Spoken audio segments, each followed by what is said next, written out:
போதையில புத்தி தடுமாறி என் மச்சானை பத்தி தப்பு தப்பா பேசிட்டேன். அது முருகு பூபதிக்கிட்ட. ஐயோ, சிவனேஷ் அவன் பொண்டாட்டியோட மாத்தாண்டத்துல 2 வருஷம் தான் இருந்தான். அதுக்குள்ளேயே 3 பிள்ளை எப்படி பெத்தான்னு சொல்லி உளறிட்டேன்.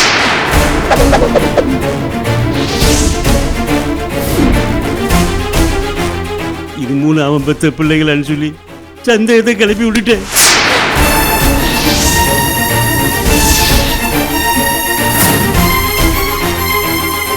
நான் சொன்னதை வச்சுதான் முருகு பூபதி திலீபன் கிட்ட ஏதோ வம்பு பண்ணியிருக்கான். அந்த கோபத்துல தான் திலீபன் அவளை வெட்டிட்டான். எல்லாத்தையும் காரணம் நான் தான் ராஜேஸ்வரி. நான் தான்.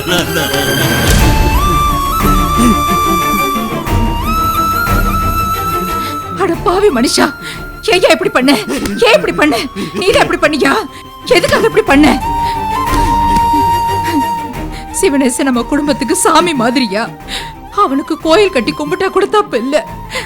அவனுக்கு இப்படி ஒரு துரோகத்தை பண்றதுக்கு உனக்கு எப்படியா மனசு வந்தது? ஏன் பண்ண? ஏன் அப்படி பண்ண?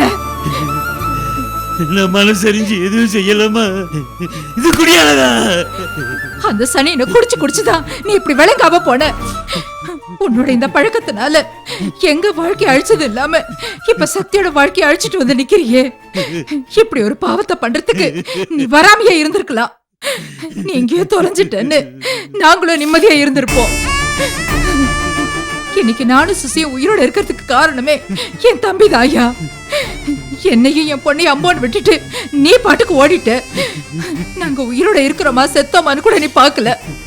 நடுத்தருவுல அனாதை மாதிரி நின்றுட்டு இருந்த எங்களுக்கு ஒரு குறைய இல்லாம பாத்துக்கிட்டது சிவனேசன் தாயா. சுசி வயசுக்கு வந்தப்போ எனக்கு அப்பண்டிஸ் ஆபரேஷன் ஆகி ஹாஸ்பிட்டல்ல இருந்த. பொண்ணுக்கு முறையா சடங்கு செஞ்சு பார்க்க முடியலையேன்னு அப்ப அழுத. அப்பவும் என் தம்பிதான் சக்தியை கூட வச்சுக்கிட்டு தாய்க்கு தாயா அப்பாவுக்கு அப்பாவா இருந்து எல்லா சடங்கையும் முறையா செஞ்சான். ஆம்பளை துணை இல்லைன்னாலும் இன்னைக்கு இந்த ஊர் உலகம் என்ன மரியாதையா பாக்குதுன்னா அது எல்லாத்துக்கும் காரணம் என் தம்பி தாயா. நாய் மாதிரி அவன் காலடியிலே கடந்தாலும் இந்த நன்றியை தீர்க்க முடியாது. அவனுக்கு நீ செஞ்ச துரோகம் ஒண்ணு சும்மா விடாது. நான் வயிறு எறிஞ்சு சொல்றேன், நீ 7 ஜென்மத்துக்கும் நிம்மதியாவே இருக்க முடியாது. பரதேசி மாதிரி அலைஞ்சு திரிஞ்சு அனாத மாதிரி தான் போய் சேர்வ.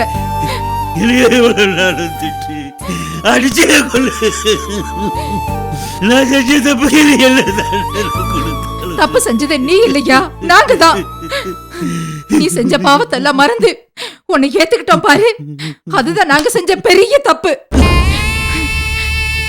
கொஞ்ச நாள் எங்க கூட இருந்ததுக்கே எங்க சந்தோஷத்தை பறிச்சுட்ட.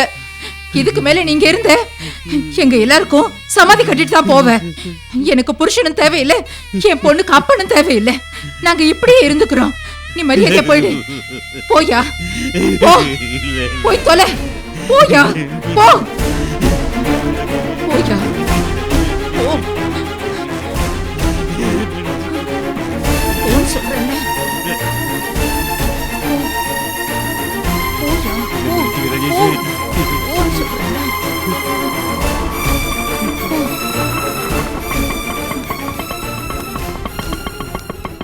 யோ சிவனேசா, எங்க இருக்க? வாயா வெளிய. ஏமா இப்படி சத்தம் போடுறீங்க? முதல்ல உள்ள வாங்க. ஏய், நான் ஒண்ணு இங்க உட்கார்ந்து விருந்து சாப்பிட வரல. உன் தம்பியோட வண்டவாளெல்லாம் தெரிஞ்சு போச்சு. எங்க அந்த ஆளு? கூப்பிடு. என்னங்க நீங்க? உங்களுக்கு மரியாதைனா என்னன்னு தெரியாதா? எங்க மாமா வீட்டு வாசலே வந்து நின்னுட்டு அவரையே மரியாதை இல்லாம பேசுறீங்க? ஏய், வாய மூடி சுண்டக்கா, இல்லனா அப்படியே கால்ல போட்டு நசுக்கிடுவேன். ஏங்க, ஏற்கனவே நாங்க நொந்து போயிருக்கோம். ஏன் இப்படி வந்து கலாட்டா பண்றீங்க? என்னது கலாட்டா பண்றமா? அங்க என் மாமா தொண்டை கிழிஞ்சு பேச முடியாம தவிச்சிட்டு இருக்காரு. அவரை இந்த நிலைமைக்கு ஆளாக்குனவங்களை எல்லாம் உயிரோட விட்டு வைக்கிறதே அதிகம். உங்ககிட்ட எல்லாம் என்ன பேச்சு? சிவனேச எங்க சொல்லுங்க. அவன் வெளியில போயிருக்காமா, இப்ப வந்துருவான். நீங்க கொஞ்சம் அமைதியா உள்ள வந்து உட்காருங்க. வரட்டும் வரட்டும். ஜமுனா, இந்த அம்மாவோட வீட்டுக்காரர் தான் இவர்னு நினைக்கிறேன். என்ன ஏதும் கொஞ்சம் விசாரி. ஓ, நீதானா? உன்னதான் முதல்ல பாக்கணும்னு நினைச்சேன். சிவனேசனை பத்தி அன்னைக்கு என் மாமா கிட்ட என்னைய சொன்ன? நான் ஒண்ணு சொல்லலையே. ஏய், பொய் சொல்லாத. என் மாமா என்கிட்ட எல்லா விஷயத்தையும் சொல்லிட்டாரு. மரியாதை என்னன்னு சொல்லு.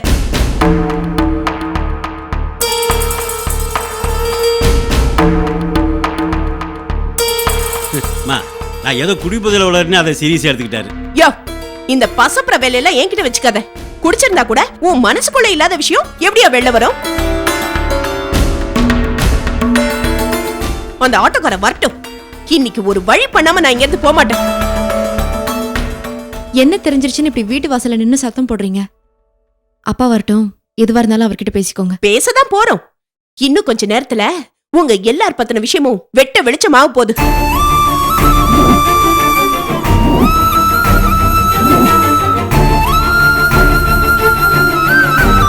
இன்னும் எதுக்காக இங்க நிக்கிறேன்? இங்க இருந்து போயிடு. யோ நில்லையா? எங்க நைஸா நழுவு பாக்குற? இப்ப நடக்க போற பஞ்சாயத்துக்கு நீதான் முக்கியமான சாட்சி. உள்ளவா? அட வாயாங்கற உள்ளவா? விடுமா. வா. என்ன வாயா நீ? என்னங்க நீங்க? போ. எங்க அப்பா விடுங்க. உள்ள போ. உங்க மாமா உள்ள போயா நீ? உள்ள போ. என்ன பண்றீங்க? ஐயோ. ஏங்க நில்லுங்க.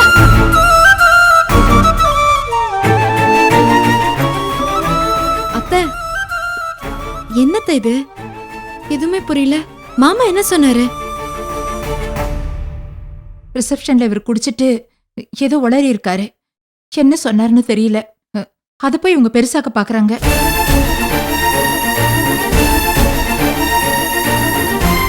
இத பாரு சக்தி, உங்க அப்பாவை பத்தி யார் என்ன சொன்னாலும் நீங்க நம்பாதீங்க. அவ்வளவுதான் சொல்ல முடியும்.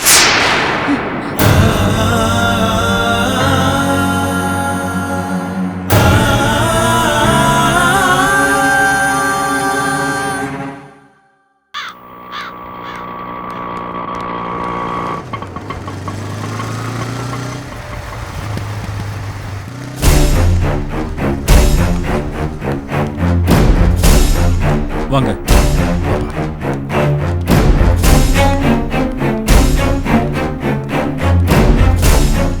வணக்கம் சார். வணக்கம், உட்காருங்க. பார்த்து ரொம்ப நாள் ஆகுது.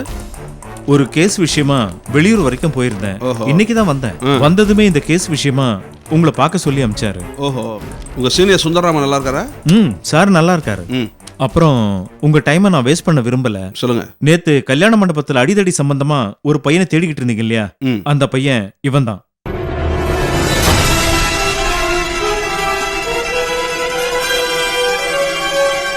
பார்த்தா அப்பாவியாட்டா இருக்க. உனக்கேண்டா அவ்வளவு கோவம்?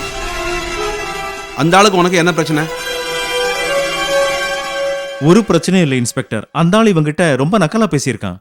இளரத்தம் தானே, அதை பொறுக்க முடியாம கத்தி எடுத்து வெட்டிட்டான். இது எமோஷனலா நடந்த விஷயம் சார். இதுல முன்விரோதமோ திட்டமிட்ட கொலை முயற்சியே கிடையாது. நீங்க இப்படி சொல்றீங்க. ஆனா ஹாஸ்பிட்டல் நான் என்கொயர் பண்ணப்ப பாதிக்கப்பட்டவரோட மனைவி இது திட்டமிட்ட கொலை முயற்சின்னு சொல்றாங்களே. இதுவரைக்கும் அவங்க சைட்ல இருந்து யாரும் கம்ப்ளைண்ட் கொடுக்கல. பாதிக்கப்பட்டவர் தான் உயிர் பழிச்சிட்டாரு. அதனால சர்டிஃபிகேட் கேஸ் தான் ஃபைல் பண்ணலான்னு இருக்கேன். ஒருவேளை அவங்க கம்ப்ளைண்ட் கொடுத்தாங்கன்னா இது அட்டெம்ப்ட் மர்டர் கேஸா மாறும். அதுல எவ்வளவு சிக்கல் இருக்குன்னு உங்களுக்கு நல்லாவே தெரியும். சார் அவங்க கம்ப்ளைண்ட் கொடுத்தா தானே பிரச்சனை. அதுக்கு முன்னால நாங்களே அவங்க கிட்ட பேசி காம்ப்ரமைஸ் பண்ணிக்கிறோம். சாரு ஒரு பெட்டி கேஸ் கூட போட வேணான்னு உங்ககிட்ட சொல்ல சொன்னாரு. ஏன்னா இவங்க சாருக்கு ரொம்ப வேண்டப்பட்டவங்க. பையனுக்கும் ரொம்ப சின்ன வயசு. கோர்ட்டு கேஸ்ன்னு வந்துட்டா பையனும் மென்டலா டிஸ்டர்ப் ஆயிடுவான். லைஃப்ல ஒரு பிளாக் மார்க் ஆயிடும் சார். அதுக்காக நாங்க பரிதாபப்பட முடியாது சார். ஹாஸ்பிட்டல்ல இருந்து இன்ஃபர்மேஷன் வந்தது. நானே என்கொயரியை ஆரம்பிச்சிட்டேன். கேஸ் ஃபைல் பண்ணாம இருக்க முடியாத. பெட்டி கேஸுங்கிறது ஒண்ணுமே இல்லையா சார்? நீங்க கோர்ட்ல ஃபைனை கட்டிட்டு கூட்டிட்டு போயிடலாமே. இது அந்த அளவுக்கு ஏன் கொண்டு போனோம் சார்? நாங்க தான் சுமூகமா பேசி தீர்த்துக்கிறோம்னு சொல்றோமே.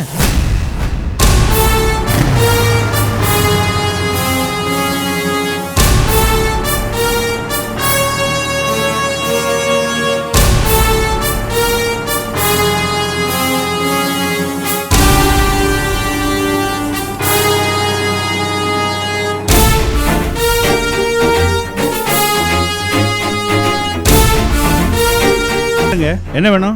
சாரை பார்க்கணும். போய் பாருங்க.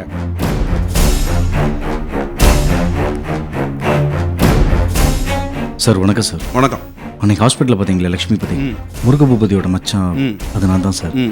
ஏதாவது கம்ப்ளைண்ட் கொண்டு வந்திருக்கீங்களா? கம்ப்ளைண்ட் பண்ணுற அளவுக்கு இந்த கேஸில் ஒன்றும் இல்லைன்னு சொல்லிட்டு போகலான்னு தான் சார் வந்தேன்.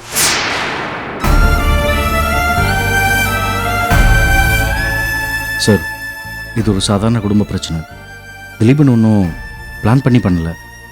ஹாஸ்பிட்டல்லேருந்து உங்களுக்கு தகவல் வரலைன்னா நிச்சயமாக இது போலீஸ் ஸ்டேஷன் வரைக்கும் வந்திருக்காது. ஸோ அவன் மேலே எந்த ஆக்ஷன் எடுக்காமல் அவனை தயவு செஞ்சு விட்டுருங்க சார்.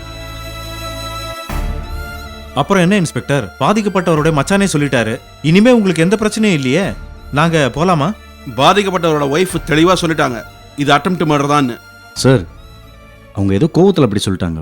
எங்கள் அக்கா தான் சார் அவங்க பேசிக்கிட்டு இருக்கும்போது நானும் அங்கே தானே இருந்தேன். அப்போ அவங்களுக்கு எதிராக ஏதாவது பேசியிருந்தா ப்ராப்ளம் இன்னும் பெருசாக இருக்கும்.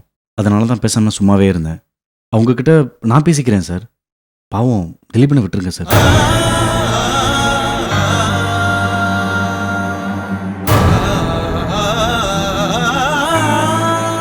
ஓகே, நீங்க சொன்னதை ஒரு ஸ்டேட்மெண்ட் எழுதி கொடுத்துட்டு பையனை கூட்டு போங்க. Thanks sir. ஓகே சார், எழுதி ஓகே கொடுத்துருங்க. வாங்க. Thank you sir.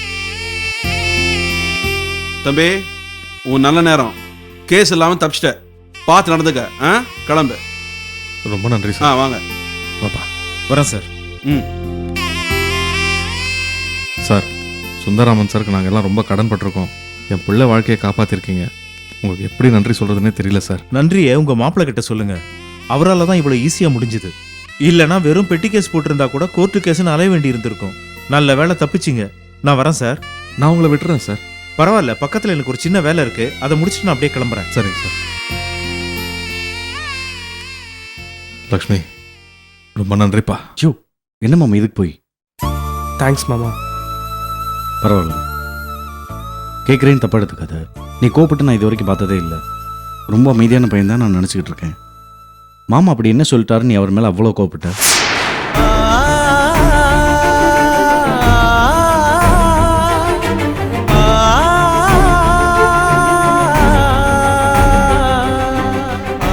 கேட்குறேன்ல, சொல்லு.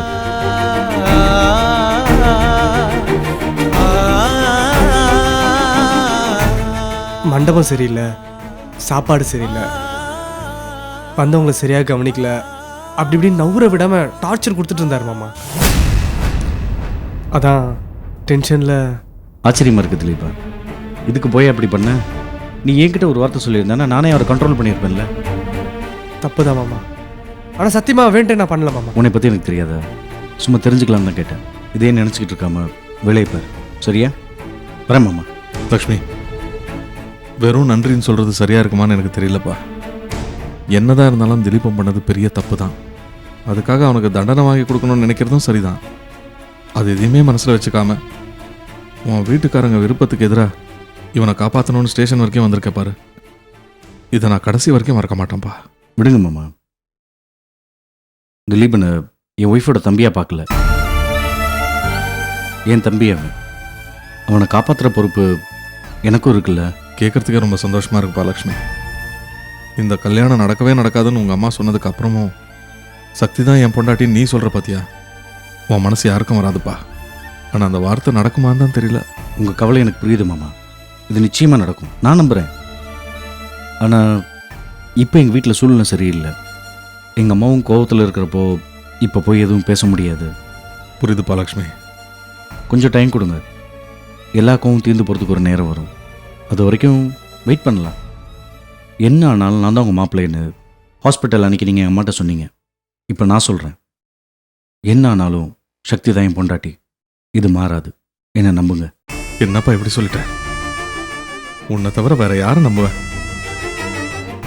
நாங்கள் எவ்வளோ நாளானாலும் காத்துட்டு இருக்கிறதுக்கு தயாராக இருக்கோம். ஆனால் நீ அவசரப்பட்டு உங்கள் அம்மாவை தப்பாக எதுவும் பேசிடாதப்பா. அவங்க கோவப்படுறாங்கன்னா அதில் ஒரு நியாயம் இருக்கு. அந்த உணர்ச்சிக்கு நம்ம மதிப்பு கொடுத்தே ஆகணும். என்னை மன்னிச்சிடுங்கன்னு காலில் விழுறதுக்கு நான் தயாராக இருக்கேன்ப்பா. ஆனால் அந்த சமாதானத்துக்கெல்லாம் வாய்ப்பே இல்லாமல் போச்சுப்பா. கவலைப்படாதீங்க மாமா, எல்லாமே சரியாயிடும். நான் வரேன். வரேன் திலீபா.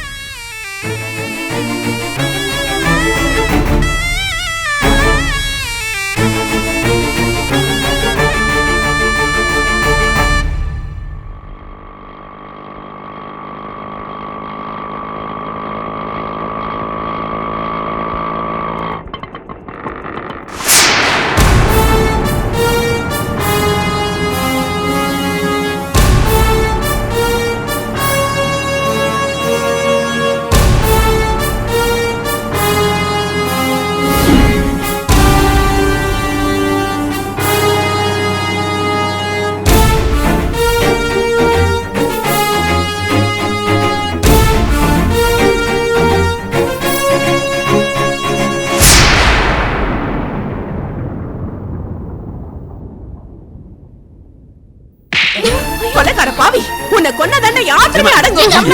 ஏங்க விடுங்க. டேய், நீ குறுக்க வந்த உன்னையும் கொன்னுட வேண்டி. ஏண்டா ஏண்டா மாமா ஏண்டா இவனை கொல்ற பாவம் நமக்கு எதுக்குடி? நாம எதுக்கு வந்திருக்கோம்? இவரை பார்த்து பேசுறது தானே. முதல்ல அந்த வேலையை பாரு. இதை பாருங்க, இவன் பண்ண தப்புக்கு 1000 தடவை உங்ககிட்ட மன்னிப்பு கேட்டாச்சு. இன்னும் கோவம் ஆறலையா? என்ன பண்ணணும்? ரத்தத்துக்கு ரத்தம் பார்த்தா தான் உங்க கோவம் ஆறனா? போங்க, கத்தி எடுத்துட்டு வந்து என்ன வெட்டுங்க. யோ நடிக்கதையா? இப்படி பரிதாபமா பேசி எல்லா உண்மையும் குழி தோண்டி புதைச்சிடலாம் பாக்குறியா? நான் விட மாட்டேன்.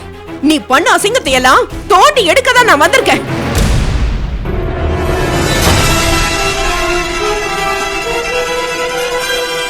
ஏயா, பாவம் செஞ்சது நீ, அத போட்டு கொடுத்தது உன் மாமன். இந்த பாவி கிட்ட வெட்டி வாங்கினது என் புருஷன். உன் குடும்பம் அடிக்கிற கூத்துக்கு என் மாமாவை பலியாகணும். நீங்க சொல்றது எனக்கு ஒண்ணுமே புரியல. நான் என்ன பாவம் பண்ணேன்? இந்த கேள்விய உன் அக்கா புருஷன் கிட்ட கேளு, உன் பையனை கேள.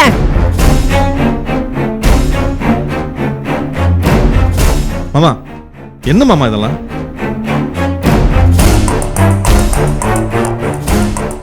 நீயாவது சொல்லப்பா திலீப்பா, என்ன நடக்குது?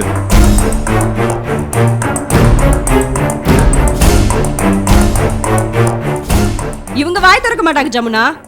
இந்த ஆளோட யோகிதை என்னன்னு நீயே போட்டு உடைச்சிரு.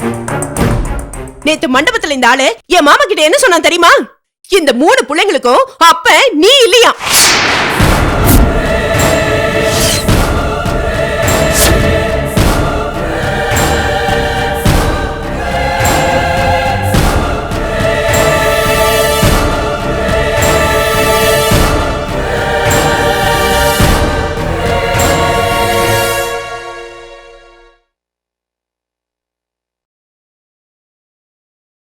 ஃபீல் பண்றீங்க?